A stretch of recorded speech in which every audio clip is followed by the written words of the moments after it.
To the UK now, and King Charles has released his annual Easter message ahead of attending the Maundy service with the Queen. At Durham Cathedral, the King and Queen arrived, following a centuries-old tradition for British monarchs, the marking of Maundy Thursday. King Charles, closer to home, has praised the ethics of Judaism and the human instinct of Islam in his Christian Easter message. Well, let's get the thoughts now of the former chaplain to Queen Elizabeth II, Dr. Gavin Ashenden. Gavin, this is very interesting. I don't think I've heard of a king or a queen's Easter message before that mentions other faiths as well as Christianity.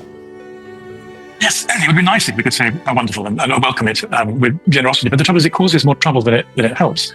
The fact is that it's offensive partly to Jews and also to Christians, because this is a Christian festival, and it presupposes there are no differences that are essential between Christianity and Islam. But there's some very real problems. Last year, I think, over 4,000 Christians were killed worldwide by Muslims. And this isn't an isolated thing. This is an ongoing act of antagonism between a faith that follows a warlord and a faith that follows Jesus, and to synthesize them together as though they are equivalent, really. It's a theological mistake, but it's also a mistake of hospitality. The king owes his Christian subjects more than to enter into this fiction, and it's profoundly difficult for anyone who's close to suffering communities.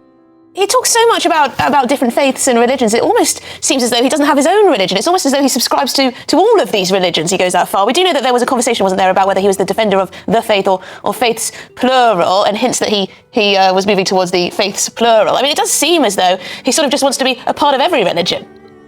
Well, I'm afraid that's partly true. We have to do a little bit of theology. Jesus said, "I'm the way, the truth, and the life.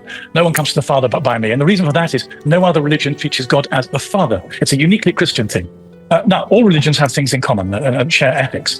So you can either say, this is what's special about Christianity, or this is what's special about everything. But at Easter, he should be saying, this is what's special about Christianity. Jesus is so compelling, so important. He's not the same as Muhammad. And to send out a Christian message suggesting that there's no real difference between them it's disrespectful, I'm afraid.